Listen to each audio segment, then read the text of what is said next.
Drink. Oh, yeah. Okay. Here's what happened to me one time. You didn't have printer ink? I didn't have printer ink. I had to print, I think it was like 50 pages or something. Check. And I ran out like 25 pages in. Oh, my goodness. It was due the next day. Check. And the only place I could think of was Best Buy, which is a 15-minute drive away and was closed in 10 minutes. Wow. I called them and begged. They had a security guard wait outside of the closed store To let you in. to let me in. That's amazing. I'm like, Well, Check, I can always check. come to the office, like, because it's at the office tomorrow, so I'll be able to print it off there if I can't print it off here. I just have to find that one case. right. It's like, ah. I'm so happy you said that because I forgot about that story. Yes, I brought up bad memories. No, it's a good memory of the world being a good place. This is true. My desperate pleas over the phone actually worked. Yeah, most times I do that, people are like, no. Actually, I normally have places that close early. And that's So guys, annoying. we gotta get this going. Yep. Yeah, you just tell us when to be quiet. Oh, okay. Quiet. Trying to connect with our interview.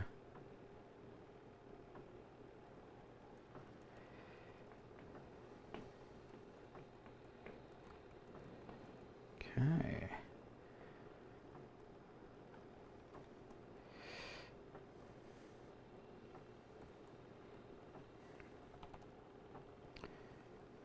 There's that.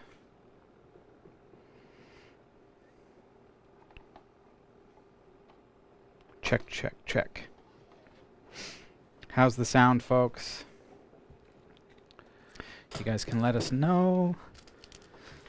I do have an audio issue, but I think we'll still be okay. I think you guys can handle it. Chat room, let us know if there's any trouble, okay? Hi, John. Hi, how are you? Very well. Yourself? I'm good. If you can see me. I can see you, sir. Can you see me, or can you just hear me? No, you're... I think I'm just audio. I can turn on my video for just a sec. Well, we won't. Oh, I don't need to see you. Oh, but come I hear on. you. This is what my Oh, there... you oh, sound okay, like you sound like my mom, John. I don't need to see you. Come on now. Be kind. Be kind.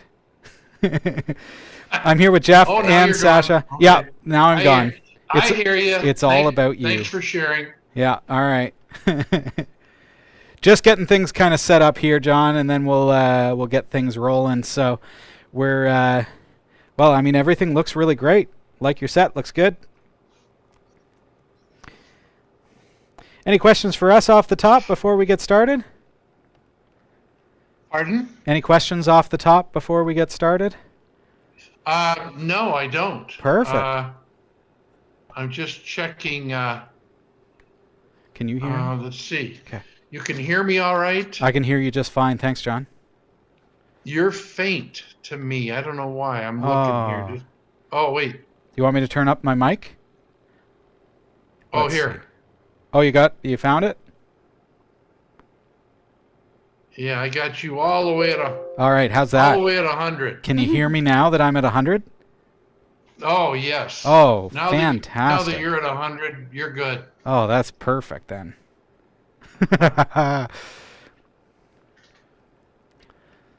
Marshman is saying that our sound is better, but still a bit dull and hollow. Yes, it will be dull and hollow. That's exactly what we were going for this week because we haven't set Good. up the compressors yet. Ah, okay. Oh, is the light all right in here? Let's see, John, just 1 second here. Just setting up the audio. Yeah, that looks really good. Oh, that's Yeah. a cool picture. Looks nice. Huh? I like the bike. Oh, yeah. Isn't that a nice... Here, look. Isn't that Yeah. That is cool? great. I like that picture. Yeah, that's very nice. Viewers at home, there you are. Good decor. Yeah. The pillows pull from the color. Okay. This is not what we're here for, but All right. I thought... I don't know if I got more light. There. Okay, you figure that out. Check. And Sasha, sound check from you. check 1, 2, check. And Jeff. Check right here. And John, can I get a sound check from you, please? Oh, he's nowhere to be found. Oh, there he is. John, can you just say hi for me? You tell him, Sasha. John, can you say hi? Oh, hi. Check. Give us a little Beautiful. sound check. Who am I saying hi to? Sasha. Sorry, we're just doing a sound check. Okay. It's nice to How meet are you. you? Good? Good. Are you good? John, do you happen to have a piece of white paper handy? Oh, I know what you want. Yeah, hold on. I know what you want. White ballots, that's called. Yes, sir. What is this? Does this work? Yep, that's great, but just hold it back about 3 feet from the camera. Bit further. Like just kind of where you're going to be sitting, John. So if you sat down, put that where your I'm face... gonna get a bigger one. Yeah, just put it where your face is going to be for me.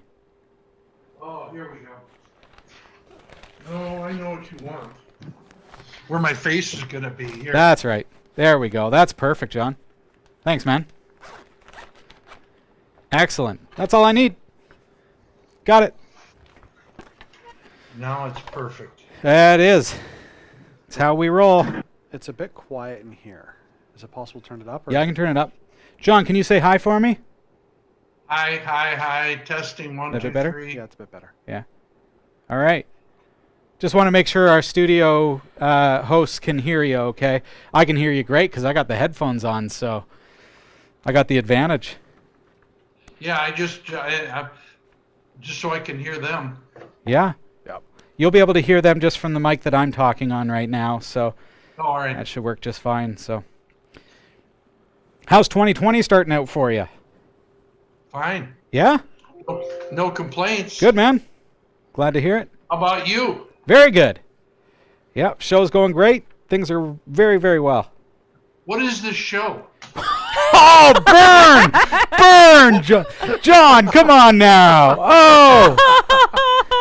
Oh, what's this? What's this product? You're What- my favorite. What's this? No, you don't say that. That's not fair. What's this product that we're reviewing again? What is this? What is this thing that we're bringing on? Come on. We sent you this, didn't we? We sure did. Yes, sir. Thank you. Good. John, this is Tech TV, my friend. Category 5 Technology that's right. TV. Yeah. That's right. Oh yeah. That's Oh right. yeah. That's right. What is this? Breakfast television? Come on. Come on. now. I was just, that was a joke. Ah. Yeah. All right, thanks. Apparently, there's some notification sounds from the system somewhere. Oh yeah? I don't know. Just I don't know that that's us. Okay. John, do you have anything open that may be creating notification sounds? Like any chat applications or anything like that that might be dinging Oh. on your laptop or on your You're computer? hearing like an air conditioner? No, like a ding, like a maybe a chat notification or an email coming in, anything like that from your computer? No. If not, then that's cool. We'll see if we can hear. If it happens again, we'll try to isolate it. That's all. Huh. yeah. We have we're running a live feed, and so our viewers are watching and checking in with us. And they just mentioned that there was judging us already. a random computer sound, and they're like, "Somebody's computer's making noise." Oh. So that's all it is. Well, there you go. Okay. Sound and video just clipped. I Oh, don't yeah? have anything Awesome. that should be making noise. All right. Perfect. Well, wait a minute. Somebody send John an email and see if it dings on his computer. Oh, no, that's off. All right. I'm looking around. I don't have anything that. I really Well, that's good. like that bike picture. Yeah. That's all right. All right. Everybody set for a great show? Absolutely. We're about 5 minutes out from being live, so if anybody needs to pop some popcorn, take a quick break, do what you need to do. We're live in 5 minutes. Live in 5. Okay, so I can walk around. Absolutely, Yes. John. All right. See you in 3 minutes. Perfect. All right. All right, my man. How long is our segment? Well, I'll give you as much time as you need, but I'm thinking we're probably going to go for 20 minutes, give or take. Okay. Sound good? I can burn through that. All right. Oh, All right. this guy reminds me of like an uncle. He's like, Everybody's favorite uncle. yeah, Yeah. he's my funny uncle. Everybody has a coffee. We're good? Yep. All right. I have a coffee. I've got audio coming out of the isolated audio tracks. I've got 4 channels working on this thing today. Nice. 4 of them. Yep, and I've actually Holy. created a isolated monitor channel so that you guys can hear him without hearing feedback from our own microphones on Nice. the same board. Fancy pants. Beautiful. Tascam's done it again. DP24SD Nice. for the win. I wore flannel today, and I feel like it's picking up little pieces of dust and fluff. Probably is. And Yeah. now you're flinging it into my coffee. You're like a walking dust rag. Yeah, it's kind of weird. Huh. I don't like it. It's like I keep looking down. I'm like, oh, piece of fluff, dog hair, something else. Looks like my other dog's hair. I don't know. It's weird. So everything that happens above this segment, we're going to do later. We're just going to start right here. Yeah, Feature start A. with him. Obviously, we do the show intro or no? No. Nah, We'll do that none of after. that. We'll We do that sometimes after. we like to mix it up. Yeah, make it hard on the editor Yeah, you know to what? piece it all together. You know what? You've been looking really relaxed lately. How do I break this pen every single time? Every time, every week. It's I think like, maybe the pen got broken, and now you just got to pay more attention when you're opening it. fais attention. Okay. There you go. It's a nice pen, too. No, That's the man. thing. I typically don't wear a jacket. I get in trouble from my kids all the time. They're like, Dad, it's winter. You're not wearing a jacket. I'm like, I'm Canadian. You I wear can a handle it. blazer all the time, though. Isn't that called like Which the is Keswick kind of dinner like a jacket jacket. thing? Isn't Well, plaid? I do wear a suit jacket. Yes. Yes, a blazer, But- they call it. Yeah. But generally, no, I don't wear a winter jacket. I have like a spring jacket that I mostly wear. Then I have Oh? a winter coat for really cold days. Like we went ice fishing on Monday. Mm-hmm. So I wore my winter jacket because Whoa. I'm ice fishing.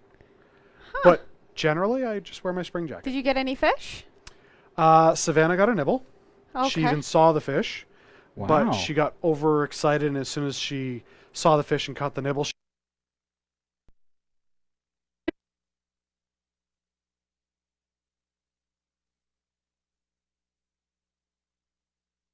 I'm like, okay, next time, let it continue to nibble, because it'll give you little nibbles, because it's moving slow now. It's wintertime. It's really cold water.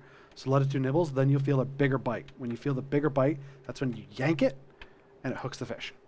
And she's like, Right. oh, okay. Okay, so do you have a Nintendo Switch? No. Oh, in No. Link's Awakening in Nintendo Switch, you have to learn how to, Yeah, do that. Do the little bob. Do and the then little pull it. bob. Yeah, so Yep. that's a good video game for her to learn how to fish Yeah, with. no, I have kids. I don't have money to buy electronics. That's just the way it goes. Mm. And especially now that we're entering the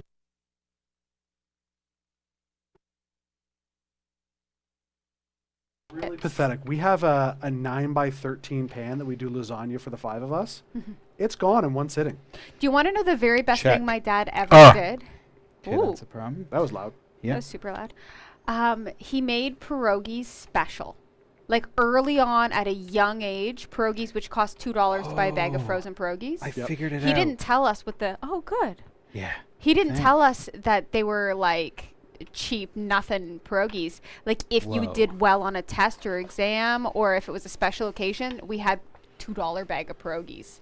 Well, that just meant that we could have a big feast for very little money, and we thought we were like lobster dinner. That's amazing. Yeah. So you just have to withhold some less expensive things and then give them only at So I You know. only feed my kids when they do well.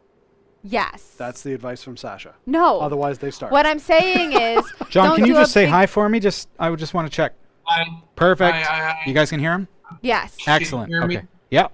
Excellent. Thanks, man. Any dinging noise going on? No dinging right now. Nope. No. Hey, this looks great. Oh, I'm so impressed with this thing. So you already isolated the dull sound? Or is that... No, I just Oh. was creating a new track. Oh, John, cool. we just got a whole new audio system, and I had to install it just for you. Really? Oh, yeah. So we've got like I isolated. believe that. Oh, it's beautiful. Beautiful.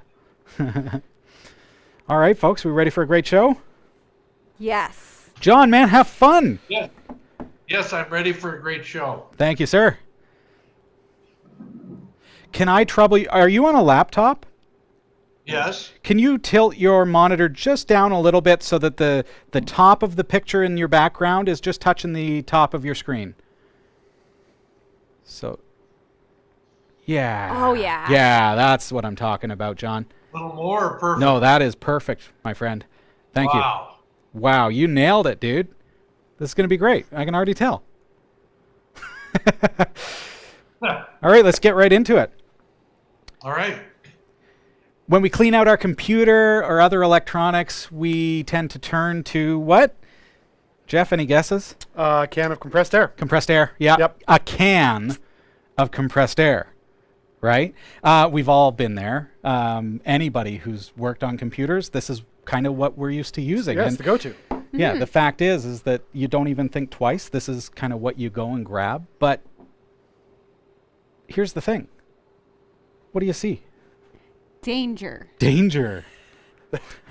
Keep out of reach of children. Extremely flammable. Yeah, there's a whole bunch of warning signs all over Explosive this warning. thing. And sometimes when you're working on cleaning your computer out or something like that, it can actually squirt like a moisture. Yeah, it's a weird watery thing. Yeah. Yeah. Which to me, like, I don't particularly want that getting into my computer. And as it it's turns out, this is frozen not air. actually full of compressed air at all. What? Oh. It's like flammable gases and a mix of all kinds Are of you chemicals serious? and everything else. Yeah. Oh, I'm completely serious here, Jeff. So John Scherer set out to provide an alternative. Okay. And John is joining us here to talk about his Canless Air product.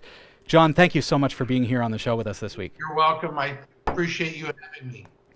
Can you tell us a little bit about yourself right out the gate? Just, I'd love to know a little bit about your backstory and where you come from and how you found yourself developing a product as an alternative to this canned compressed air. Well, I taught computers with Video Professor for 20 years. Yeah.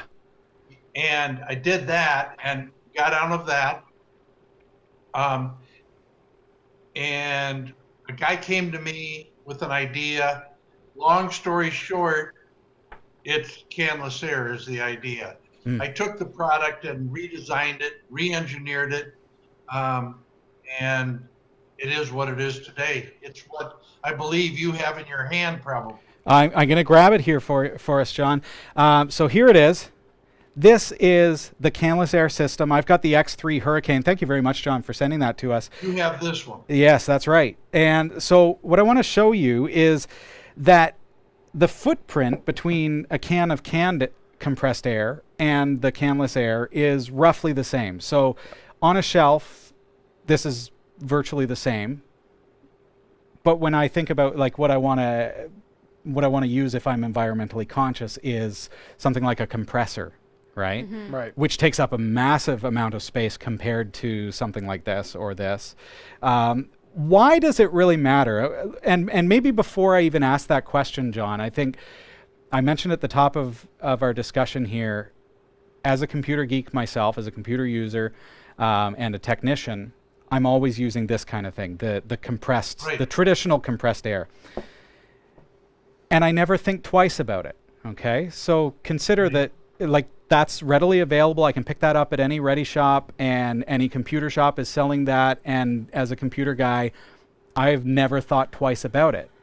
Right. And then along comes Canless Air system and starts Right. to make me think, well, maybe I should be thinking about the environmental impact. Can you tell us a little bit about what is dangerous about these, like, compressed air dusters and how the products differ?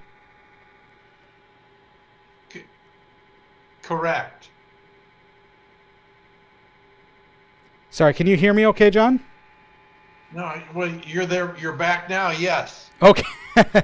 So I've got a can of the like traditional compressed air can, and I've got the Canless Air system. Can you tell me a little bit about what kind of footprint are we looking at as far as an environmental impact from these old style traditional canned air? Well, what you have is a bomb actually in your hand, and I mean literally. Yeah. When that can, if that was exposed in, we're in Arizona, if that was left in your car in the summer for an hour or two, it would explode. Yikes. It's very dangerous.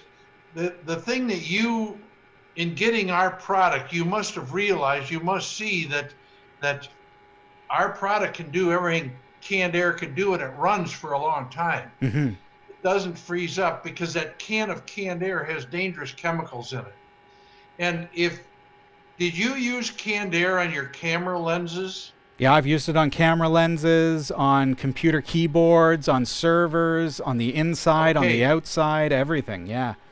I hope that you won't use canned air anymore, because one of the worst things to use canned air on camera lenses, you can ruin the lens. Really? Because you know how canned air sometimes spits out liquid? Yeah, that's a concern for me on the inside of a computer or something. I think about. Yes, like, if it gets on a camera lens, it'll ruin it. Wow. Huh. It'll ruin a camera lens. What? We have a lot of camera shops, a lot of camera people buying our product because it's safe. Yeah. It's just blowing air. It's just, air coming out of here, and you can turn it upside down or sideways. It doesn't matter. That you can't do with Have this, you ever yeah. turned the canned air upside down? That's when the liquid comes out.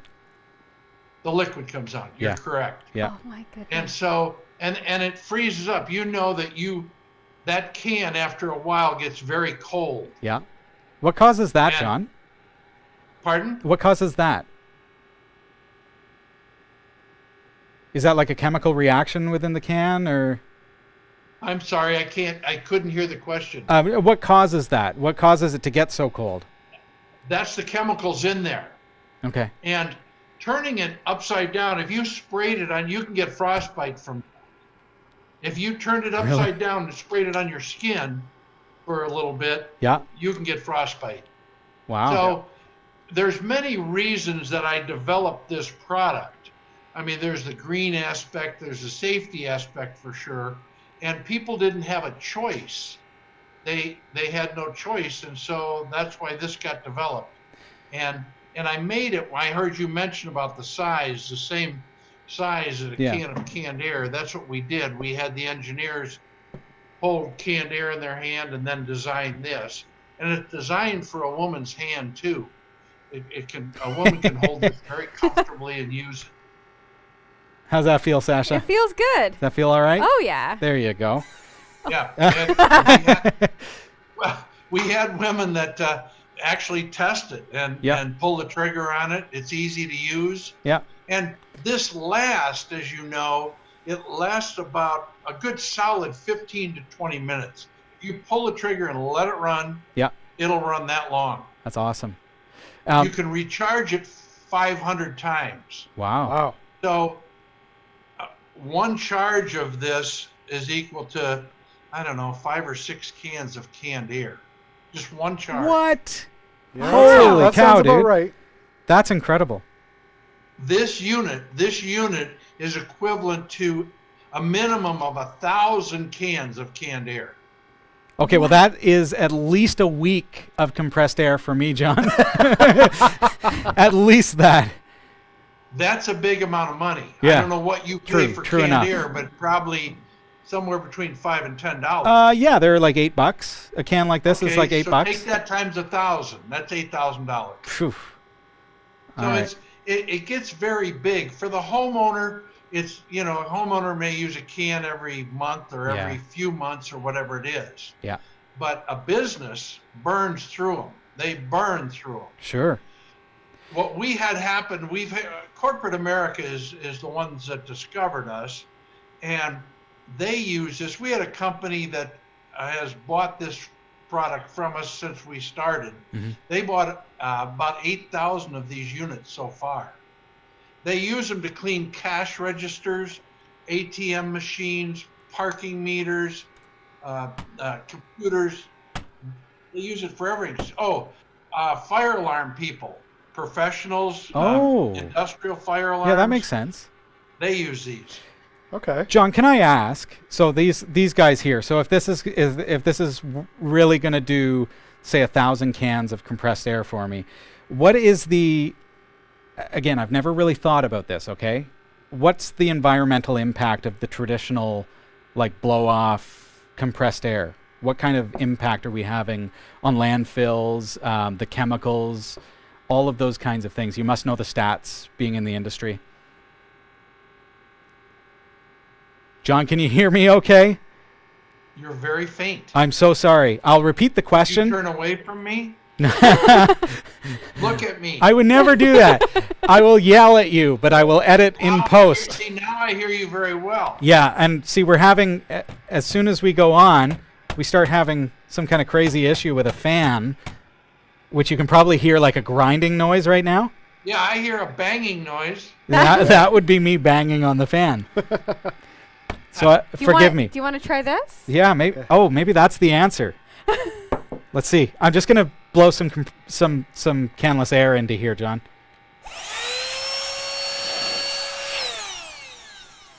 No, that's not going to do it because I think it's a defective fan or something. But John, my question, if you can hear me, is what's the environmental impact of the traditional canned air? The environmental impact. I used to have all the numbers. I used to know all the major impact that it has. But I can let me tell you this first of all. Corporations that buy canned air have to dispose of them. That can you have when it's done, Yep. they have to take it and drill a hole in the can, and you don't just throw it in the trash. I know you guys probably do. A homeowner or something just throws it in the trash. You know what, John? I throw it in the recycle with high hopes that it will be recycled. Yes. But I don't really know. Like, is it recyclable? I don't really know the answer to that. Right, it probably is. But the environmental impact, it's like, I forget how many cans. There's 30 million cans of this stuff, as near as we can tell, thrown away every year. Wow. Man. That's a big number, and they, I don't know what they end up doing with it. I really don't. Mm-hmm. Other than, they drill a hole so it can't explode then once it's being recycled. Mm-hmm. But it's corporate America gets points. They get green points for sustainability. Yeah. In buying, when they use our product, they get points because their canned air is on the list of bad things. Oh, okay. Well, that's good. That's very good. So when I think about, if this is going to replace, say, 1,000 cans of compressed air, how long is it actually going to last? Like, how long is the product good for? How long is the Canless Air system good for? Oh, well, you can recharge it 500 times. So 500. Easily. So if it lasts 20 minutes times 500, we have people that bought these back in 2012 and they're still using them. Oh, fantastic. Wow. So that's 10,000 hours or 10,000 minutes. Sorry. You use them forever. Fantastic. I looked at one today in the office that was all taken apart. It had been sent back. Something happened with the bottom of the motor. It was a weird thing we've never seen before. We sent the person a new one, but they've been using it for, 7 years. Wow. So they're just really, really durable. Good, man. And what are some interesting uses? I mean, you can think of the practical use. I can tell you what I just used compressed air for this weekend, Oh, yeah? which is not the best thing in the world to do, it turns out. So you were using like the traditional and my can. husband's going to be so happy he was right. Yes. So I was dusting off. He has these little model motorcycles, and they have little spokes in the wheels. And I said, "Hun, can you get me some compressed air?" And he handed it to me. He's like, "Be careful with this. It's really dangerous." And I was like, whatever. I started spraying away thinking there was no problems. Now he's probably watching now doing like the touchdown dance. Yeah. Ha! I was right. Any interesting uses, John? So, pardon? Any interesting uses for the compressed air system? I couldn't hear the question. Oh, I'm so sorry, dude. This is really frustrating. I'm sorry, dude. Oh, patrons. And I've got you on 100. It just stopped. All the way. It just stopped. Are you good? You can hear me now. Yes. Okay. Okay. So our question, John. Now that I can speak to you at a normal tone. Turn that up. Turn that microphone up. Yeah, okay. I'll turn it up. You can hear me because there's no fan going crazy right now. The question is... But- sorry, go ahead. You know of the dangers of this product that you've got, right? You know that people huff that stuff. I've heard They- of that, John. Why would you do that? Why? Oh, they get high. They get really high. Really? It's a high. It's more addictive than heroin. You gotta What? be kidding. Oh yeah, to shoot that in your mouth is more addictive than heroin. The problem Don't is, do this, folks. yeah, do not do this. But to shoot it in your mouth with the thing up like that, Yeah. straight up, it gets in your lungs. Yeah. And everybody is different. I might squirt some in my mouth and I'm fine. You squirt it in your mouth for the same amount of time I did and you're dead. You die. Because Wow. you can't breathe. Yeah. It suffocates you. Wow. So, Suffocates. like that's a whole other can of worms that we're jumping into Oh, now, no, John. that's a whole nother deal. Yeah. That's It's wild. a dangerous thing So- to have in the home is what I guess I'm saying. And that's exactly what comes to mind. As a parent, Yes. that makes me think that this is not if a something... parent yes, if somebody's listening to us now and they have canned air in their home and they have children, get it out of there. And I mean that sincerely. Hide it, do whatever. If you insist on having it there, get it away from where the kids can get to it. Wow. So the question then, John, and I'll word it like this. Can I get high off of your product? We had somebody write a review and they said, the problem is we can't get high off of this. It's not the same thing. It's That's not the funny. same thing. I read that the other day. Problem with this is we can't get high off of it. And Oh, you can't. See, it's taking in air in these vents. right. And these vents here and blowing it out this here. So it's the same Just air that's already there. If your room is full of hot air, which I assume your room is there, guys, a lot of hot air, and you pull the trigger. Thanks, John. And it'll blow out hot air. Right. Perfect. Okay. Now, as All far kidding aside, it's just whatever's in the room. right now, John, one of the questions we have from our chat room is they're wondering, after you've expended the 500 charges, is there a way to extend the life of the product by a good replacement battery? No. How long do they want this to last? I think the rest of their life. Indefinitely, John. I want to see this on 500 Mars. times? Just to Yeah, give that's you a an lot. idea, around the house, people that have these, I have these around my house. Yeah. Around the house, if you charge it once a month, that's probably a lot. Right. So let's say you charge it once a month. So 12 times a year, and it's good for 500 times. It's going to You can last do a that long math. time. How old are they going to be? That's quite old. Yeah. So, Wow. So no, this thing is sealed. The battery's in there. It's not take the batteries out, put other batteries in. Right. These are high-end batteries that we use in here. We were talking about it the other day in the office, and we said it took us a while to perfect this and get the right combination between the battery, the charger, and the motor. Mhm. The battery we have is just off the chart. It's unbelievable. Fantastic, So- John. So whoever wrote that in, tell them and it's guaranteed for a lifetime. Pretty much, yeah. Yeah, exactly. So does that take care of that question? You Yeah. got Now, more? as far as the guarantee for a lifetime, what kind of warranty comes with your unit? A lifetime. Oh, it is a lifetime warranty. Okay, Well, there you go. that's simple and easy. So you buy this, that person does not have to worry about changing the batteries. Okay. If something goes wrong, send it to us. We'll send you a new one. Oh, that's fantastic. Excellent. John, where can we buy Canless Air? Because, there's the cost savings. Oh, yeah, canlessair.com. Okay. Is that... And Canlessair.com. And everything we've been discussing here, yeah.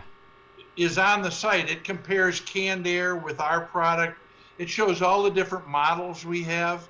The one you guys have in your hand, this X3 variable speed, is the absolute best unit we've got. Very nice. Because you can pull the trigger just a little, and just a little air Ready? is coming out, or you can pull a lot, and a lot of Can air. I do this, John? Sorry, Sasha. Right. Here, let's. There. Okay. But it's so Canless Doesn't work on me. where you can buy it. Yeah. Okay. People also buy it on Amazon. Okay. Okay. And now Gotta be on Amazon, right? some companies won't support products if they buy them off of Amazon. Do you guys still support it regardless of where it's purchased? To go straight to us is the best way to do it. Is it? Mhm. Okay. Go right to canlessair.com. Perfect. Buy the product. Okay. Very good. John, well, The variable speed. oh, Yes, go ahead. is it really variable? Yeah. Oh my goodness, John, are you kidding me? I didn't even realize. You didn't know that? It's like a drill. Oh, Yeah. you're a sharp one. Look at that. Yeah, thanks, John. So this is like, Yeah, so you can have the you can, light, yep. and then you can have the intense. No, our other ones, we have other ones. Love Here's it. one. Yeah. This is only one speed, fast. Oh, Okay. okay. Just fast. But for your viewers and for you guys, the thing you have in your hand there, this one, the variable Yeah. speed, X3 is Hurricane. hands down the best thing we've come up with. I do love it. And I love it because you don't always need all the power. Yeah. Right. Right. You know, you can I just didn't even spray it a little realize. bit. That's so awesome. Mm-hmm. Yeah. That's awesome. And I mean, even the attachments that it comes with, the different Yeah. heads, like, Just so you guys know, gives it a lot of functionality. they're like vacuum heads. No real big deal, but I mean, it's It's something. Yeah, it just extends it, right? But I mean, that's nice because that's something you don't get with a can of compressed air. So You I get mean, a little tube. you have the environmental impact, but you also have the longevity of life impact, and now you've got these extensions. I mean, it's like, it's everything you need. Yeah. It's awesome. Yeah. So, John, thank you so much for the product, for the time that you've spent with us You're today. welcome. I hope if anything we've gotten Welcome, across. I mean, And gals, yeah. Thank you. This is a product that, as a computer technician or somebody that's working in a computer shop, like you just absolutely have to have it Yep. because you're going to have this anyways. So this product is a great product. It's used by half the Fortune 500 companies use this product, yeah, Wow. and that's pretty impressive. very good, man. Well, congrats on a fantastic product, and we wish you every success with Canless Air. A lot of corporations have banned canned air, by the way. Oh yeah, That's good. Oh yeah, they banned canned air.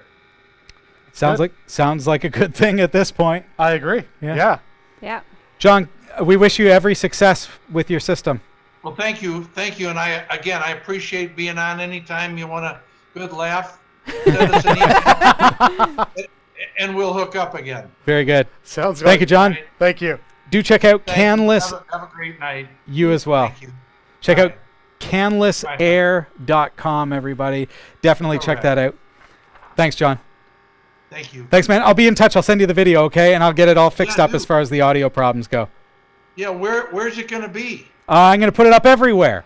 All right, everywhere. Everywhere. Thank you. I mean that. Thank you very much. Thank you, sir. Take care. Okay. All the best. I know.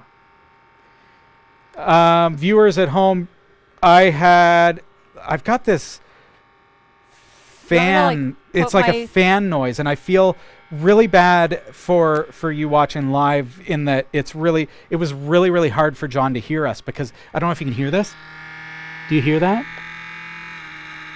There's something seriously just suddenly went wrong with my laptop. Your laptop has like tinnitus. Oh my gosh. So we're using a built-in microphone on that, so he's hearing like Poor that's guy. frustrating. But Yep. it is a great product, and I hope that we got that across. Oh my goodness. I really do think just, this thing can is I pretty just neat. put that on there and clean Sure. my Yeah, go ahead. stuff? Yeah, do Use your the laptop while variable we wait. speed. Yes. You got that? I think so. All right. Which one? You know that Sasha's gonna get excited and want to like do a whole whack of electronic cleaning now. Oh, yeah. Do the whole studio, bud. Okay, I'll be back later. I love that it's variable. I didn't even realize that when we first started. That's funny. That's great. Oh, That's cool. Yeah. Okay. so can we just do the rest of the show without that laptop? Yeah. Isn't that frustrating? Yeah. I guess we gotta wait I'm for sorry, that to guys. finish. Yeah, I got to let that render. All right. We just have one bad fan. Yeah. All the rest of our fans are great. And it figures it's not a dust problem. It's like a faulty fan problem. Otherwise, I have the tools. Yep. All right, so we'll just wrap up that interview. Yep. No, one thing I don't know if we want to point it out on the website. It's a 1-year warranty. He said it was lifetime. Yes, on the So- X3 Hurricane, it's a lifetime, but some of the other products have variable Oh, okay. warranties. Specifically, the X3 Hurricane is the one that you want, as he mentioned. Yeah. So, Okay, cool. yeah. Okay. Should we just wait for that or just Nope. continue? Okay. They won't hear it. So thanks, John. Get your X3 Hurricane Canless Air system at canlessair.com. I like that. We've got to take a quick break, folks. When we get back, we're going to be talking about, well, some Linux alternatives to Windows 10. Stick around. Except, are we doing the show intro now? No. Sure. Yes. Just to make my editing even more fun. Oh, do you want to do it at the very end? Yeah. Intro let's- extra? Yeah, let's continue down Okay. as if Okay. we're Just don't let me playing and then forget. circle back. All right. And I'll get the keyboard. Oh, I feel terrible about that stupid fan. Yeah, and it was like 2 minutes into the interview, all of a sudden it fired Yeah, up. and so of course instantly he's like trying so hard to hear us. Yeah. And that's just Yeah. a technical glitch and he did a fantastic job of holding it together because he could have just said, "Look, I can't hear you. Have a nice day." Right. But no, he stuck it out and he did his best. So, It but will that's be- all on me. Listen to that. Yeah. Well, you'll be able to edit that out in post, no problem, eh? Yeah, it's going to be a lot of chops though. Oh. I'm just going to shut this thing down, guys, so I'm not going to be on Discord. Sorry. That's horrible. And it stopped. As you go to hit shut, it's like it It's goes, literally "Don't kill on me!" my screen. No! It says shut down. I'm just about to shut it down. It's like, And it no, just give me stopped. one more chance. Yeah, please. This is my The life. collective sigh. Yeah.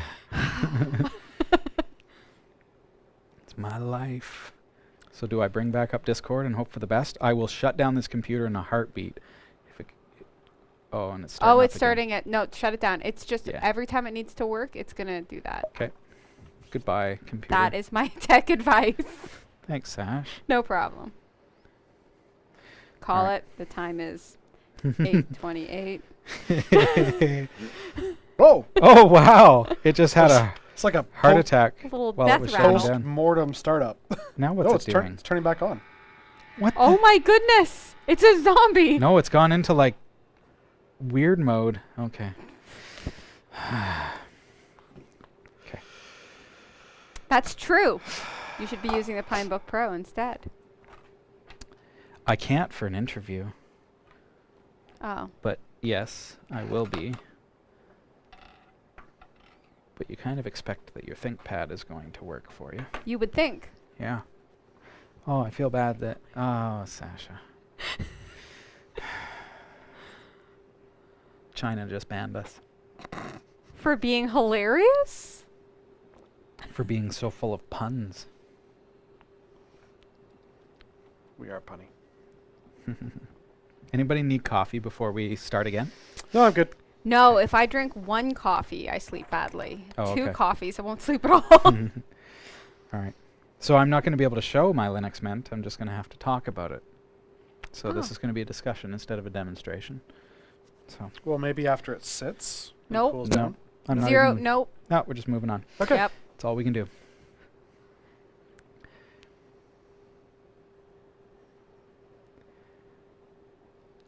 So with Windows 7 being EOL, aka end of life, we all have this situation if we use Windows on our network that, well, the operating system is now depreciated. It's no longer safe to use Windows 7. That's right. Right? I was gonna say it hasn't been appreciated for a long time. Well, Windows 7 is now what we call end of life. And, Yep. and some folks have said, well, I don't need Microsoft support. I've never once in my entire Windows usage ever required Microsoft support. Right. Sorry, and I'm all tangled up here. There we go. Now I'm better. So if you don't ever have to call Microsoft support, why does it matter to you if Microsoft no longer supports Windows 7? Right. Well, isn't it patches and such? Yeah. Yeah. So So consider this. That's support. So when we think of support, we think about being able to pick up the phone and Yeah. call technical support. Well, that's not at all what it's talking about. What it's talking about is that the support of basically them fixing problems that they find is gone. Right. So what that means is whenever a hacker finds a way to compromise a Windows 7 machine, Microsoft used to fix it and roll it out as an update and probably break a couple things along the way, but Yeah. inevitably fix the bug that was causing hackers to be able to get into your system. Well, now they're not going to do that. So as hackers find exploits in Windows 7, Microsoft is just going to say, well, it's no longer supported. Right. So we are not going to be patching that. And now if you're running Windows 7, you've got this very bad situation. And, maybe you've got a mix of Windows 7, Linux, Windows 10, and that one Windows 7 machine, or God forbid, a Windows XP machine, Sadly, those still exist. they still exist, Yeah. right? So if any of those exist that are no longer being patched or supported, it can be a really bad situation because that's it's a door. It's a doorway, like a back door into your computer. No, your network. and it, Big all problem. of your devices. Yep. Okay. So we have to move to Windows 10, but maybe our computer can't handle Windows 10. I mean, we've got to get more RAM. We've got to get an SSD in order to be able to run it at a reasonably decent speed. So that means a new hard drive. And by that point, it's like, do you really sink the money into this old thing? See, you are speaking to my current situation. I have Yeah. an old Windows XP system that I'm setting up for our kids at home Yeah. so that they can use it for schoolwork and stuff separate than our family computer. Okay. So yeah. if somebody's playing games, there's still the schoolwork computer. Yep. But I don't want to upgrade this old system that's 10 years old. Yeah. Are you really going to put a couple $100 into something when you can walk into a super center and for $600 walk away with a pretty decent computer? Exactly. Low end, but fast. Still. We'll say. I'm looking for the free fix. Yeah, you've already got the gear, so, what are you going to do? So, do we put more RAM into it? Do we put a new hard drive into it, an SSD? And do we do all that work? Or do you just, wipe it and put something else on there that's powered by Linux? That's the option. that's the one. Yeah. So that's what I do. That's what I've done, and that's what I continue to do. And that's So. what you will also do once you hear why. So personally, this is kind of like a personal opinion piece, but personally, what I have been leaning toward is Linux Mint Okay. over the past little while. Because the question comes up, well, what distro, okay, this is a new word if you're a Windows user, Yeah. it's short for distribution. What distro of Linux or what flavor of Linux are you going to use? Because a lot of the Linux names are based on foods. That is is true, true. yes. Linux Mint. What Yes. flavor? Mint, Yeah. right? What flavor? So the computer that I was talking about, I had tried a few different distros. I had Ubuntu Mate. Mhm. I had Also a good option. Lindos from Linspire. Linspire, yeah. Linspire. No longer Windows. Yeah, that I know. if it was That was a Windows, throwback. that's like That was a pre-Windows throwback. XP. No, Yeah. Linspire. But I ended up settling on a Linux Mint. Yeah. Yeah. See, and I had, was it Zorin Zorin OS. on here Yeah. before I switched to Cloud Ready? Yeah. Yeah. Okay. Yeah. So Linux Mint for me, it's a Debian-based system. So this is the same core that Ubuntu is based on. Right. So I don't have to, and I'm a very big Debian fan. All my servers are like Debian Buster, Stretch before that, and I'm always up to date with the latest in Debian systems, and so and I run stable. I don't tend to run testing unless it's feature locked and ready to go into stable. And what that means, again, if you're new to the Linux world, Debian is basically, there's a hierarchy. So you've got like Debian, you've got Red Hat, you've got a couple other ones as well, but those are kind of the big ones that I think you're going to encounter. Yep. We don't need to really clutter the landscape, but so Debian being one that it's going to be based on, it could be Ubuntu, it could be Linux Mint, it could be any number. You mentioned Ubuntu Mate, another one, which is essentially Ubuntu with a different interface. Yes. Because Mate is like the menu, the desktop environment. Yeah. So now Linux Mint is also Mate, but it's based on Ubuntu. Correct. All right. So it's like this tree of hierarchy of where did this Linux come from. Yeah. So you've got Debian as like this fantastic server environment, but then Ubuntu Canonical is creating a desktop version of that, and it's fantastic. It's called Ubuntu, and that's where Ubuntu Mate comes from. Yep. And then you've got Linux Mint, which is a fork of that, another word for you.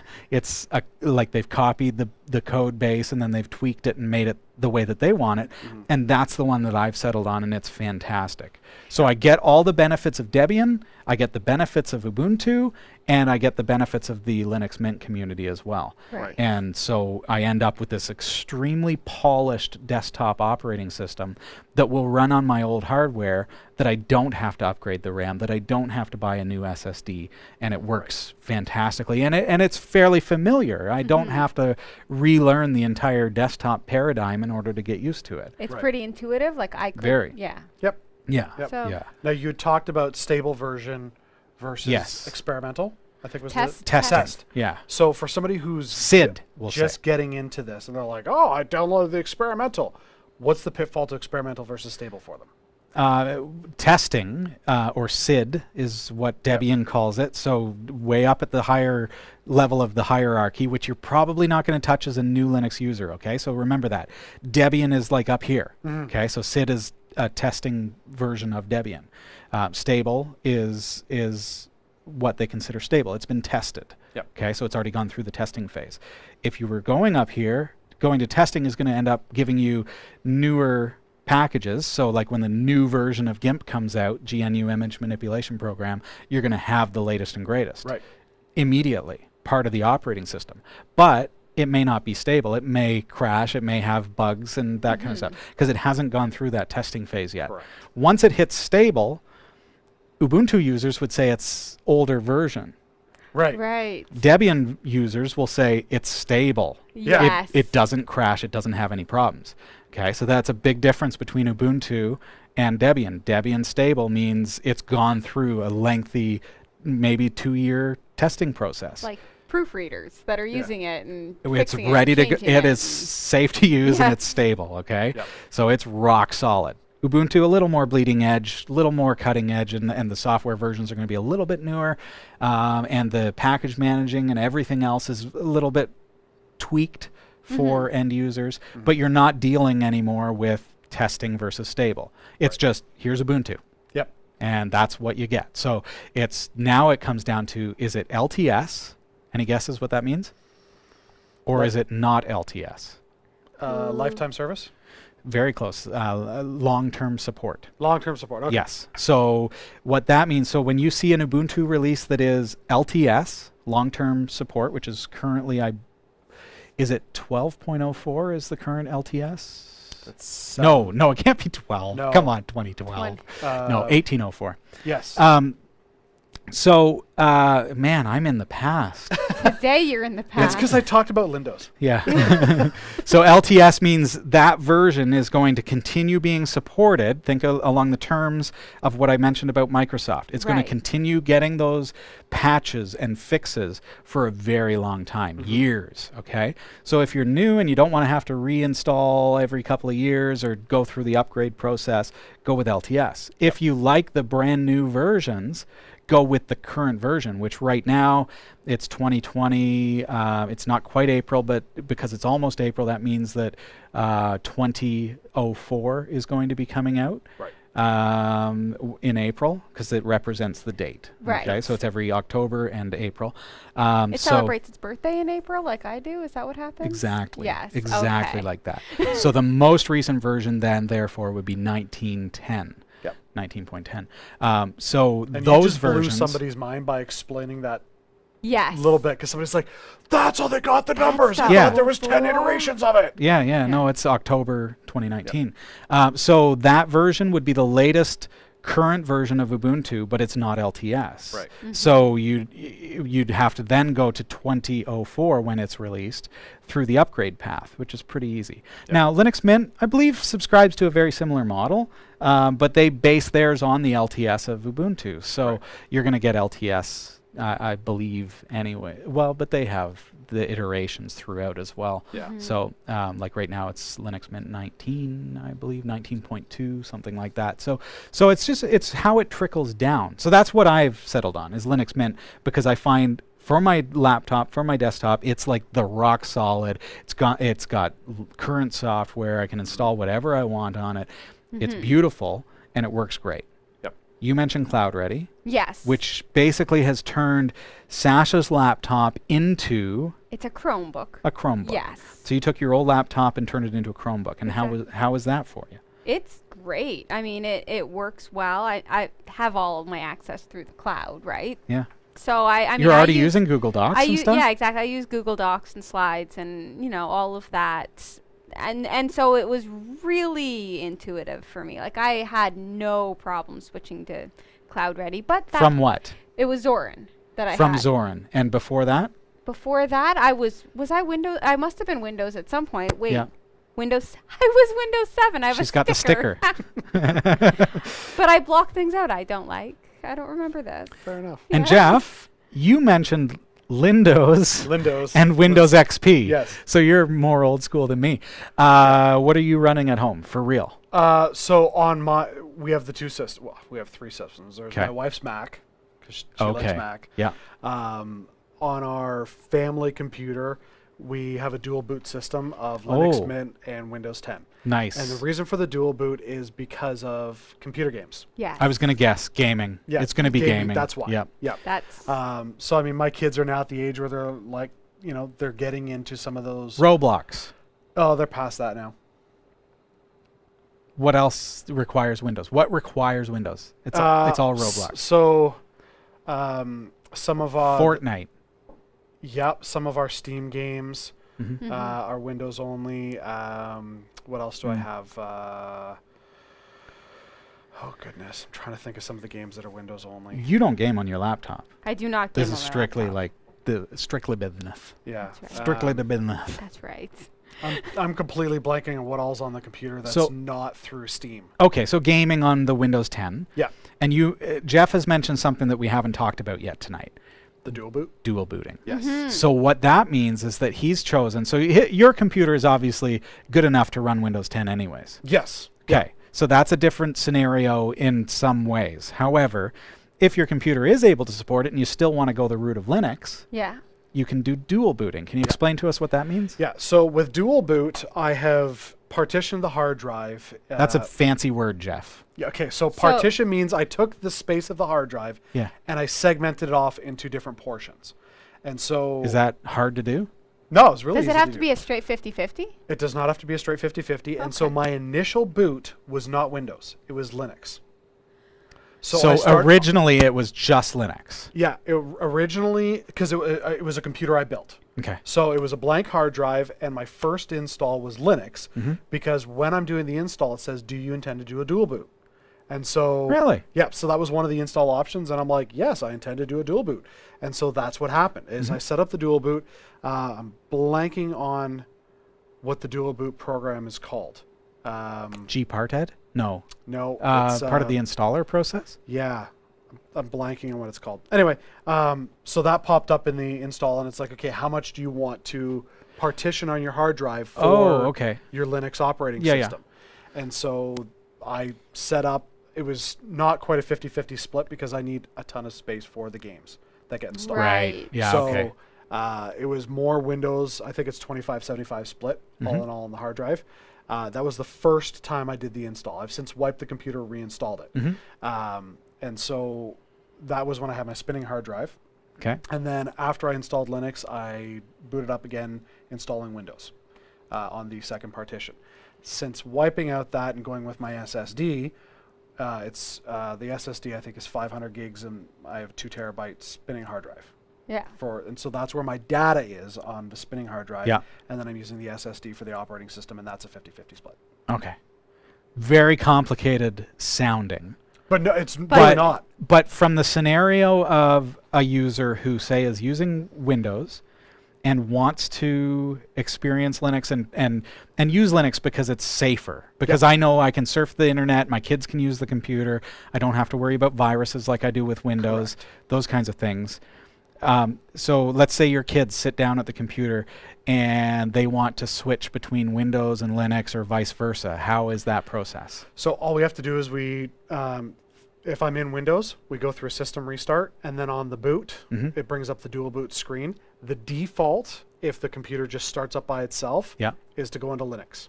Yes. I want it to go into Linux automatically. If say Windows does a system update in the middle of the night or something, Right. and the computer boots, I want to know that I'm going into Linux, where it's a safe environment for the computer to sit, as opposed to Windows, Okay. where it could be exposed to something. So Sure. it's an automatic boot into Linux, but at the dual boot screen, they can drop down the menu and select the Windows boot. Brilliant. And the I kids know love how it. the kids Very know how good. to work it. It's totally easy, and they know when they can switch between Linux and Windows. Yep. Not a problem. So you want a game? Get into Windows. Yeah. If you want to do anything else, Linux is where it's at. That's right. And I mean, Perfect. our daughter just turned 9, and she's been doing it now for 2 years. So if a 7-year-old can do it, Yep. like, it's not that hard. Yeah. Awesome. So yeah. Linux Mint, Ubuntu, all these technologies that we're talking about, Debian, they're available for free. They're absolutely free. And you can just download them off of their respective websites. Cloud Ready, same thing. How much did that cost you? It's $0. $0. So you can't even say this is a sales pitch because it's free. Hey, That's you know, right. here you go, take it. So that's where it's at. So That's good. I think it's a good solution. So, hey, let us know. Comment below how you're utilizing open source operating systems, technologies, and how it's able to, you know, in Jeff's environment, help keep his kids safe, help to keep his computer safe from infiltration. Sasha, it's breathed new life into an old laptop. Yes. It's given her the ability to access her cloud-based applications like Google Docs and you mentioned spreadsheets, Exactly. all that kind of stuff, and you can do it from there. You can jump onto any other computer and you've got access to it. For me, I just need a powerful Linux desktop operating system on my laptop, and that's where Linux Mint comes in for me. How's it impacting you? What is open source doing for you lately? Comment below. We'd love to hear from you. In the meantime, we've got to jump over to the newsroom. So Sasha, if you're ready. I am here. Wait. Okay. I am. Wait, hold on. I'm not sure. Hold on. Oh, I okay. am. Yes. Oh, we're doing a coffee break? Okay. Are we? I'm never. I guess so. I'm never actually Didn't ready. intend to. I'm never because we're never 'Cause you- actually ready. Oh. Like we're never like. You see the time? It's 48 after. What I'm saying is, usually you say, "Are you ready?" and then you go to get me ready. To get the keyboard. Yeah. That is right here. Yeah. Okay. Yes. And you can see the screen, right? Yes. Like the teleprompter actually shows you that those are the words. I'm not Listen poking here. fun. Am I poking fun? Quiet on the set. Here's what's coming up in the Category5.tv newsroom. Mycroft AI's Linux voice assistant has attracted a lawsuit, and the creators decided to fight the patent troll tooth and nail. A U.S.-based natural gas facility shut down operations for 2 days after being hit by ransomware. Jeff Bezos, the richest man in the world, has pledged $10 billion to fight climate change. And Ring doorbell maker makes two-factor verification mandatory. Stick around. The full details are coming up later in the show. I wrote that he's the richest person in the world, yet you said richest man in the world. Oh. Just saying. See how I generalized that, and you turned it into a male He's the richest dominated thing? man. Yes, but he's also the richest person, women included. Well, there's also a richest woman. I think it's Oprah. No, it's not. The richest woman is $37 billion, and he's 190 billion, Oh. which has nothing to do with her being a woman. I'm just saying that that's how it falls. Right. Who is she? But I don't know. It's not Oprah? No, Okay. no. Well. I'm just saying he's the richest person in the world. Like, it doesn't matter. Who's also a man. He just happens to be a man, which has nothing to do with what was on the screen. He's a person. Men are people too. Yes. So are women, though. This is my point. So are women, and I wrote it in such a way that it is inclusive, and you made it exclusive. Goodness. I'm Sasha Rickman, joined this week by Jeff Weston and Robbie Ferguson. Well, some quick honorable mentions this week. Dell Technologies is selling its InfoSec business RSA for $2.075 billion as it tries to reduce its long-standing debt. RSA helps companies confirm user IDs and manage other security risks. It serves 30,000 customers ranging from banks to consumer goods makers. It also runs security conferences, including one scheduled for this month in San Francisco that IBM, incidentally, dropped out of recently.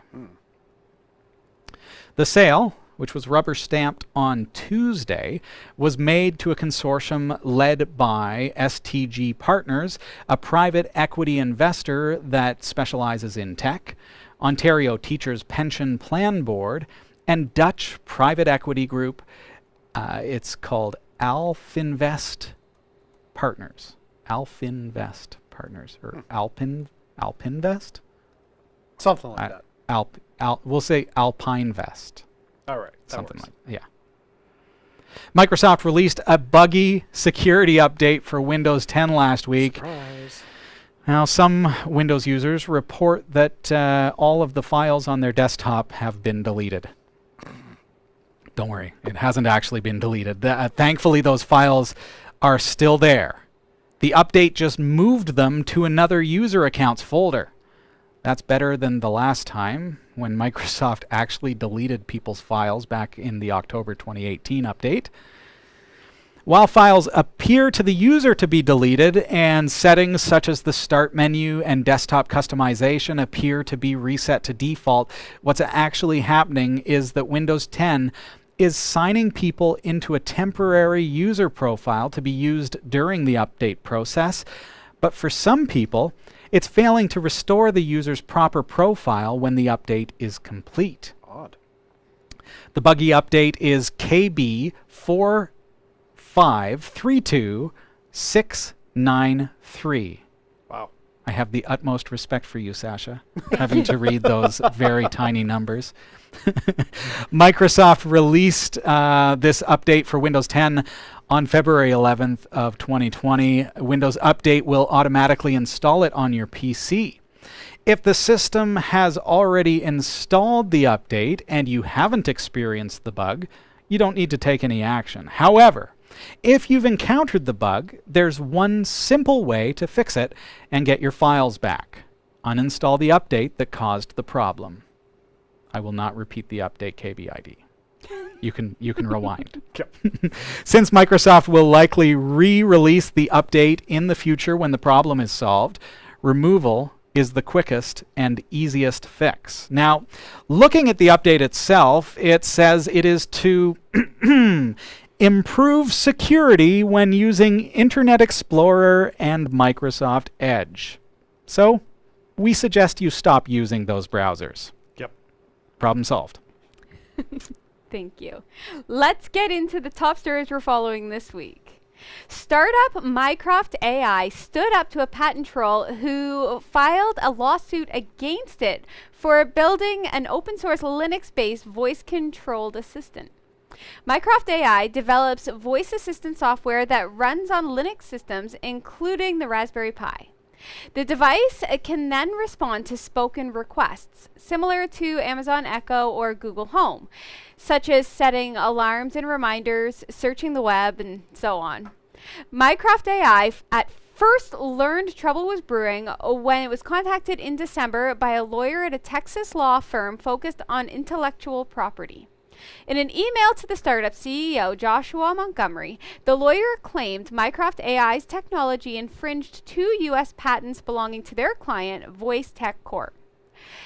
These patents described a system for handling, quote, voice commands from a mobile device to remotely access and control a computer, end quote.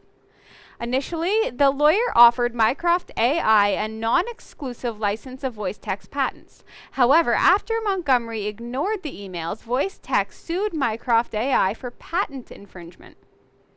Earlier this month, Montgomery declared he's ready to fight the lawsuit all the way. He told the Register, quote, this is a textbook case of why the U.S. patent system is fundamentally broken. Software is math running on a microchip. Sure, it's written in a particular language, and that is copyrightable, but math is not patentable, end quote.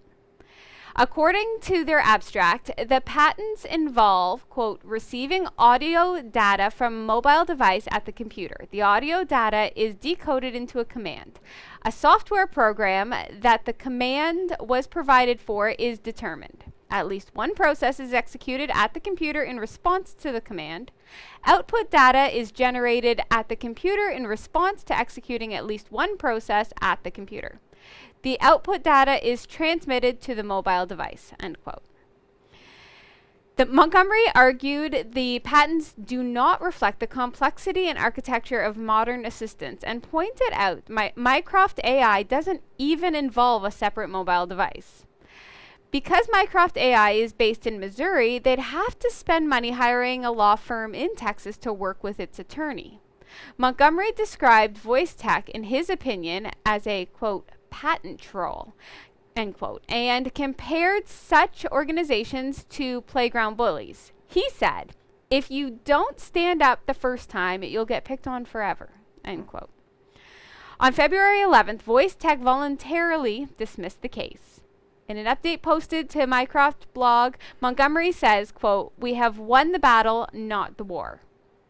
He also noted the outpouring of support from the open source community, saying, over the last week, we have been humbled by the outpouring of support. Thousands of you shared the post, sent in further evidence of the invalidity of the patent claims, offered your expert testimony, and even wanted to contribute financially to the legal defense. From everyone at Mycroft, thank you all, end quote. I love that the open source community comes together like Yes. that Yes. and says, you know what, we're going to back you up. We're going to help you with this. I think that in all of this is the big win statement. Sure. Yeah. Because it shows you that it's not just about company versus company, it's the community that's behind it. Yes. And I mean, we hear of this all the time where somebody gets kind of beaten over the head going, we have this generic patent that covers just about everything. You're infringing upon it. Yeah. And it's like, come on. As you're talking about this patent, I'm thinking, like, have you never seen an episode of Star Trek? Right? Like this is all the stuff that we were talking about in the 80s. Like this is not something Right. you can really patent. Right. This is something we've had all along.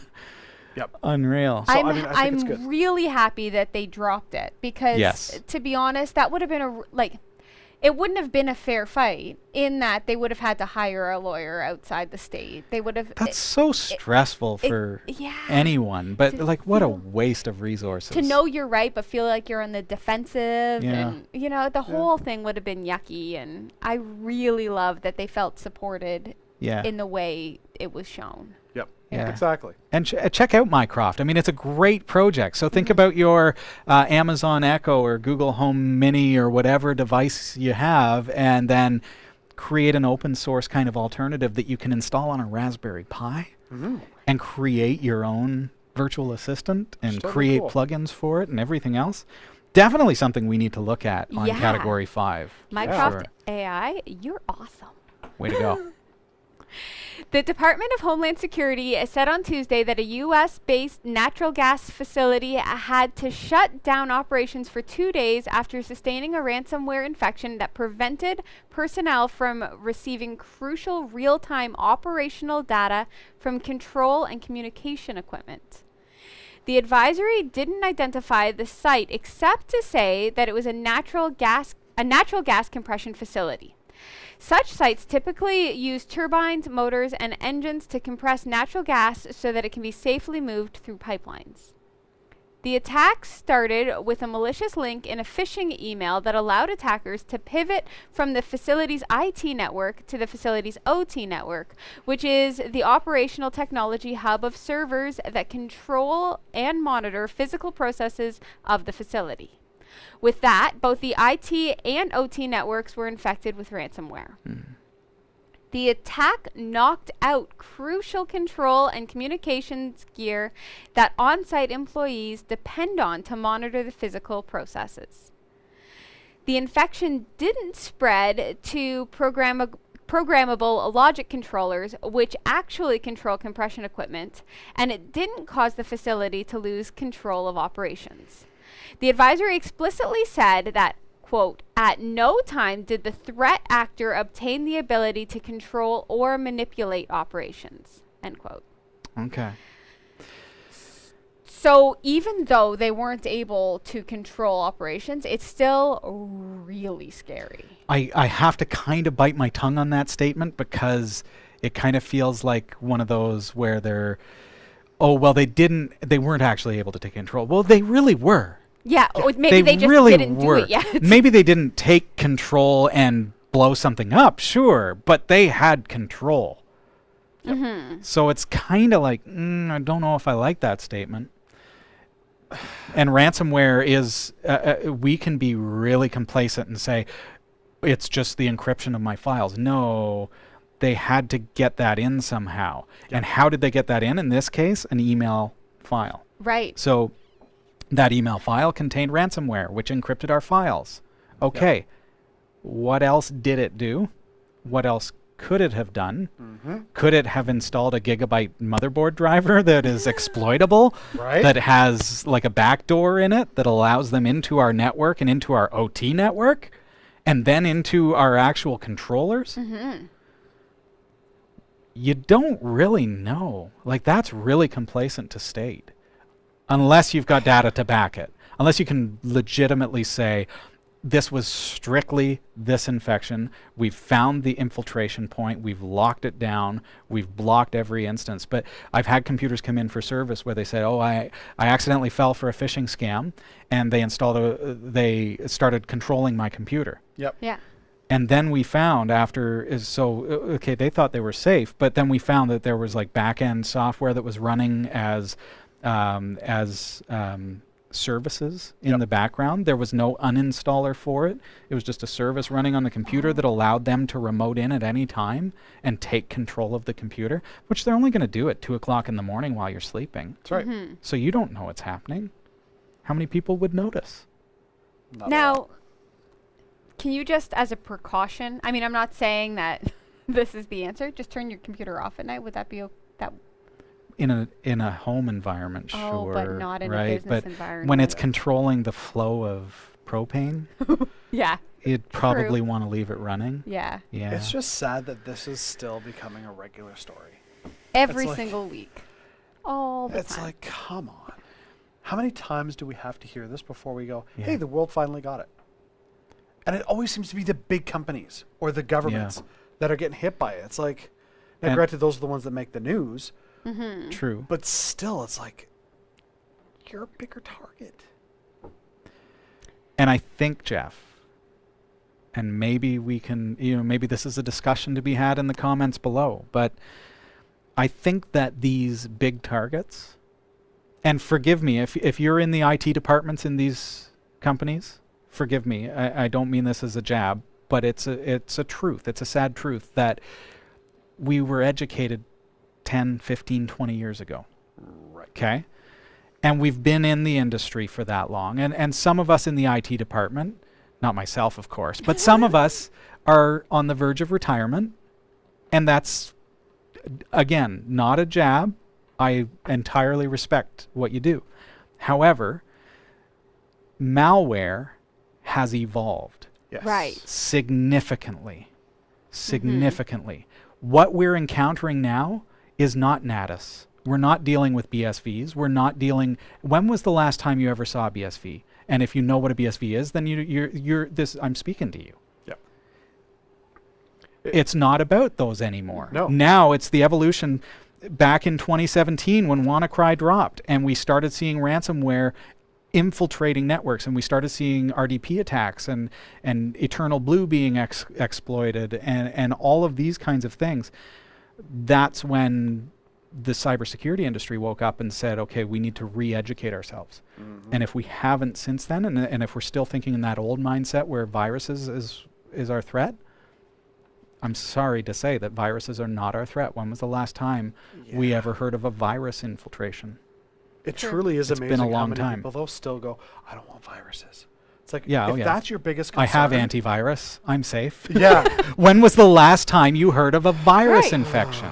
I haven't got a virus infection because I have antivirus. No, I'm just they saying don't that's happen anymore. an old school way Yeah. of thinking, and it's a dangerous way of thinking because that's how Yeah. these big industries are getting hit. Yep. Because we've got that old school thinking and we're not adequately educating and protecting ourselves. And it comes down, it comes down to the C-suite as well, educating our staff and making sure that there are cybersecurity professionals that are brought in as consultants and DLPs put in place to be able to protect our networks from today's threats, not yesterday's, not 1999's threats. Now, I know we have to get to the next story, but is part of this a budgetary component? Surely, Like Jeff. they're looking at it going, Yeah. oh, we Oh, can only one- put in yes. 1% total budget for cybersecurity, when really they should be looking at 10%. Like, and not that there's a defined number, but like the way that things grow, it's like you have to grow with the threats. And if that means allocating more of your budget to more cybersecurity to protect your investments and your industry, whatever you're doing, you gotta adjust the budget accordingly. You can't just stick with that same number and be like, well, we've got our subscriptions, we updated that, and oh, we've got an old computer we gotta replace, so that's our budget. It's like, no, you gotta think. It's beyond. exactly the same mindset, though, Jeff. It's that word I use, complacent. We've become complacent because Sad. we're so used to the old way. Yep. When things change, we have to change with it, plain and true. simple. Otherwise, you're going to be We're under just going to attack. be reading these stories We're every all week. under attack. Sorry, we are Yeah. all under attack. Are you going to be susceptible to the attack? Right. Are you going to fall victim? Or are you going to be a brick wall that they can't penetrate? We're all under attack. This is 2020. Do you remember the books when we were kids? 2020 is the future. Hello. Here we are. Yes, we're there. All right. We have got to take a quick break. More of this week's top tech stories are coming right up. Don't go anywhere. Right. Right. Welcome back, right? Oh, why don't you put that in there? Why would I? It's pretty easy, Sasha. Welcome back. Thanks for joining us. I'm Sasha. Here's another just story teasing. for you. I'm just teasing. I don't have to introduce myself again, do I? Oh, but you can. What if somebody's just tuning in now? Yeah. Well, Who then are you? yeah. What? Where have you been? Jeez. They're turning in halfway through on TV in KVBP. Yeah, they've been flipping through. Yeah. Flipping through the channel. They finally got here. Now they stopped because they're like, wow, these are beautiful people. It's true. Why, thank you. Welcome back. I'm Sasha Rickman, and here's our next story. Amazon boss Jeff Bezos has pledged $10 billion to help fight climate change. He wants the money to finance work by scientists, activists, and other groups. He said, quote, I want to work alongside others to both to amplify known ways and to explore new ways of fighting the devastating impact of climate change, end quote. Writing on his Instagram account, Mr. Bezos said the fund would begin distributing money this summer. Mr. Bezos has an estimated net worth of more than $130 billion, so the pledge represents almost 8% of his fortune. Some Amazon employees have urged him to do more to fight climate change. There have been walkouts and some staff have spoken publicly. Also, Mr. Bezos is financing the Blue Origin space program. The Seattle-based company is a neighbor of Microsoft, which in January unveiled a plan to become carbon negative by 2030. Closing his post, Mr. Bezos says, quote, Earth is the one thing we all have in common. Let's protect it together. End quote. We're going to get all kinds of comments below. There's all kinds of mixed feedback to Yeah. Jeff's. Oh, really? Well, Jeff has never been known as a philanthropist. Right. And I think because of that, a lot of people will see this as an investment opportunity, as PR. or PR or But it- saving face in Yeah. light of strikes and things like that. And there's Right. truth in that, for yes, sure. But if saving face also flip side saves the world, I'm down with it. I don't know that $10 billion will save the world. However, it's a lot more than I can Well, give. I think it's kind of like playing poker where you just like put some money in and you hope somebody else is like, I'll see you $10 billion and I'll raise you. Right? I mean, Bill Gates Bill is Gates his has neighbor. some money. You know, part of me wonders if this truly is a bit of a PR thing because of the strikes that some of the employees have been doing and the negative media attention about it, and the fact that Amazon, at the end of the day, is a true global enterprise that is built on fossil fuels, and the fact that all of their product is shipping. They're shipping through planes. They're shipping through automobiles. You can say that, but they're based on the current infrastructure. Yes, I Okay, get and that. they have put effort into drone-based delivery, Sure, things like that. So absolutely. we're seeing. So perhaps part of their investments might actually be to change transportation, right? we might potentially. see, yeah, Right? Yes. yeah. So, but I mean, something like that, I think, could have more of a positive impact than saying, I'm just going to throw money out there. However, you're thinking in terms of his business. Yes. So you're thinking Amazon can make changes, and maybe they will. We'll see. Yep. It's his company. But what he's doing here is instead setting up a venture fund that says this is for environmental science, environmental Yes. research, Yes. and whatever can come from that. So this is not Amazon. Correct. This is an investment of 8% of his fortune that he is will doing.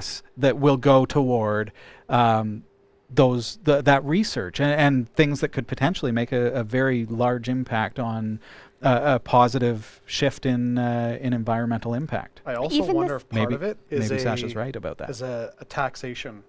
Oh, But you know Jeff, what? Even if- absolutely, but okay, that's okay. Here's the thing. Even if it just changes the focus for people going, oh, wait, climate change, is that important?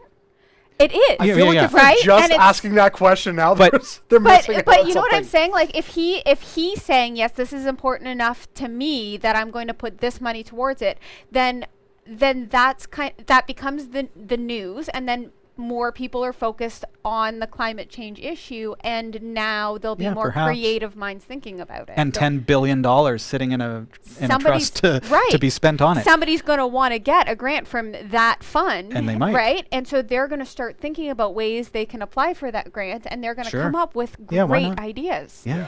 Yeah. Yeah. And I have to be honest, Jeff.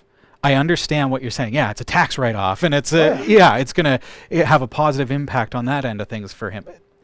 That's fine. Well, because exactly.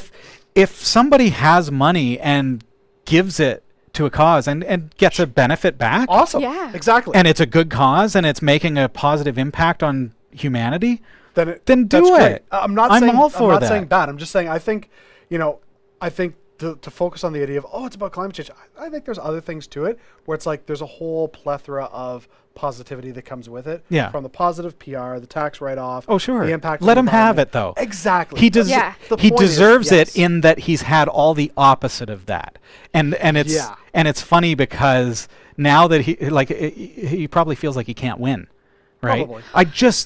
I'm getting the same flack that I got when I was hoarding all my funds, Yeah. Right. and now that I've given $10 billion to a venture fund, I'm getting the same Yeah, flack. people are like, why only 8%, Jack? Yeah, why only 8% when Why when not other 10? Is other the world they worth want more to you? they want 50% of his No. Well, worth. I think mean, it's up to him. the truth of the It's matter is entirely up to him. this money is going to grow in that more people are going to start thinking about it. More people, Sure. right? So it's just the seed. Like he's just Sure. planted this. Okay. Well, he Yep. didn't plant the seed. Jeff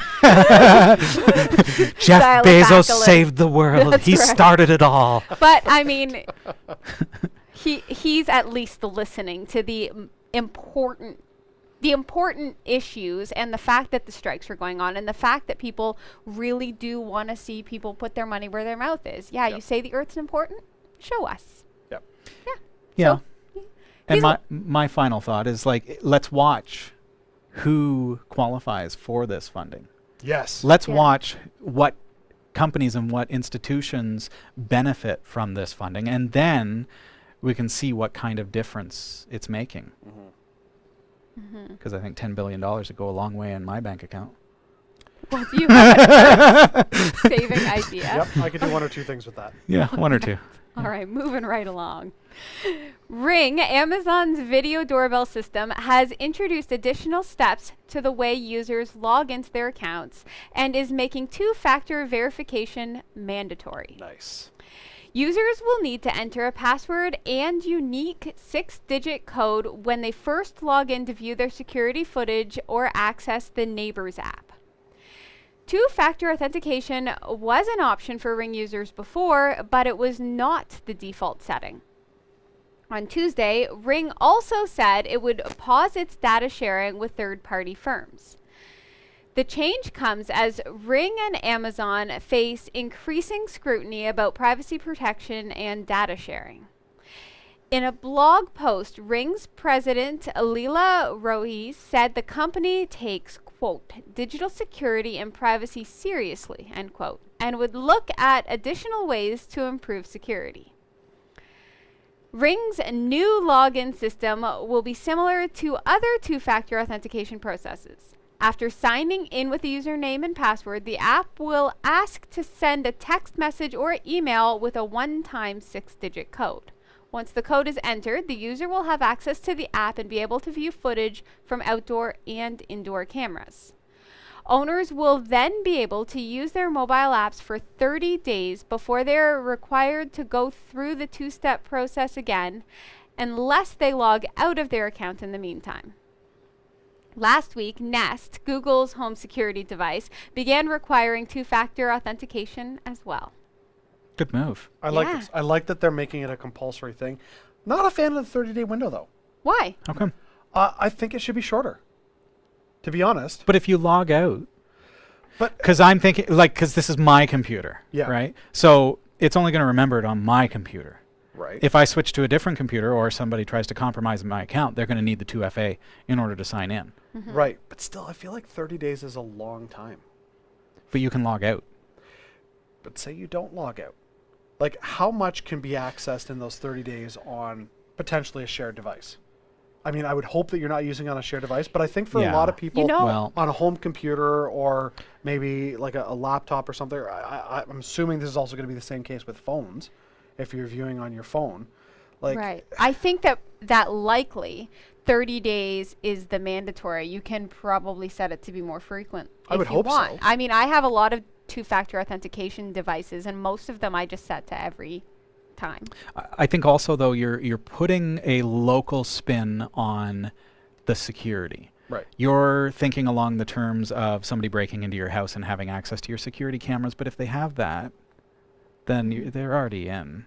Yeah, no, fair enough. I get that. But I don't know. To me, 30 days seems long. 2 weeks, I'd be okay with 2 weeks. 2 weeks makes sense. But 30 days to me seems long. What do you think? Should for it be that. 45 days? Oh, don't go there. I think that the idea here is not so much the spin that you're giving it, but instead it's to prevent illicit access from outside. Yes. I don't want somebody from Latvia being able to access my security No, camera. of course not. I don't want Nothing against Latvia, by the way. nothing against Latvia. They're very peaceful people. I don't want somebody, and you can have access to my cameras, okay? I'll give you my 2FA code right now. It's 6 digits. But my point is that I think that's what I'm trying to lock Yes. out. I'm trying to lock down Yeah. people that are trying to hack into my security cameras. I want that two-factor authentication to block that attempt, because Yep. even if they get in, they can't get further than the 2FA because they don't have my device to get that code. Right. But it's not just text, it was also email. So Yes. if they've gotten into your But once it's a one-time use password. So once I've logged in on my computer with that 2FA code, Yep. they can't use that same code again. Understood, access it on but if their they have computer. access to your, I mean, like, this is why I'm saying This 30 is- days is not great. I would rather see. You know less. what is great though? That it's happening at all. Yes, exactly. And That it's is- compulsory. I like that it's mandatory. It's Yes. compulsory by default, that's the advantage here. Because Right. we don't all think about, especially novice users who go to a super center and buy one of these smart cameras Right. and don't know that, hey, I really need to enable 2FA. Mm-hmm. Yeah. You know what? Some people are turned off by 2FA, which blows my mind. When It I sounds technical, Sasha. have, right, when I have people over to my house and Mm-hmm. I'm, showing them my VR and I have my Steam account, it's 2FA, Mm-hmm. and they're like, why do you have it so that it texts your phone? And Just next time you go to a And friend, I'm just be like, hey, what's the 2FA for your Wi-Fi? and then I have to explain it to them, but they're like, Yeah. oh, well, like my banking is 2-factor authentication. I like it. Good. To me, it feels good. Well done, Yeah, Sasha. Thanks. I Yeah. think 2FA should be the default for all security. For everything. yeah. Yeah, Yeah. For it, sure. it just makes sense. And let's be clear, and Jeff, it is not perfect security. No, No. it's not Okay? perfect. It's not perfect. It's not flawless. It's not uncompromisable. It's just a very good added layer of protection to prevent the average to fairly exceptional hacker from being able to access your stuff. Yep. That's all. So it's a really good, easy way to do that. And it's until they come up with something better, that's the best thing going. So comment below. What do you think? And how many days should 2FA on your Ring doorbell be set for by default? For Jeff. Let Jeff know. Yeah, let Jeff know. Big thanks to Roy W. Nash and our community of viewers for submitting stories to us this week. Thanks for watching the Category5.tv newsroom. Don't forget to like and subscribe for all your tech news with a slight Linux bias. And if you appreciate what we do, become a patron at patreon.com/newsroom.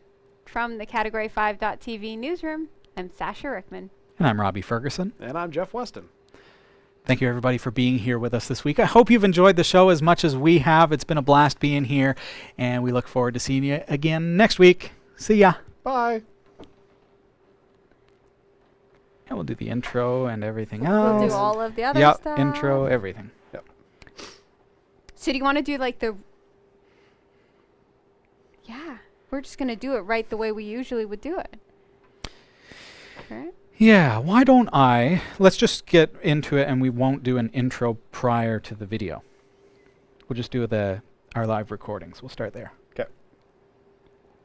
Our live recordings are trusted only to solid-state drives by Kingston Technology. Revive your computer with improved performance and reliability over traditional hard drives with Kingston SSDs. Category 5 TV streams live with Telestream Wirecast and Nimble Streamer. Tune in every week on Roku, Kodi, and other HLS video players. For local showtimes, visit category5.tv. Hey, welcome to the show, everybody. Nice to have you here. Before we jump into it, don't forget, go to YouTube and click that subscribe button, and the little bell is going to make sure that you get the notifications anytime we're live or when we post new videos on our YouTube channel. That's it. That's the show. Easy. Easy peasy. Thanks, everybody. That was fun. Thank you, guys. I like this stuff. I like this showbiz stuff. Yeah. You guys are... Thanks, everybody, and I will see you. I got a lot of editing ahead of me Oh, because of wait. the audio issues, so We wrapped up early today. earlier than normal, but not early like we're on time, just earlier. But I got a lot of editing. Thanks, everybody. See ya.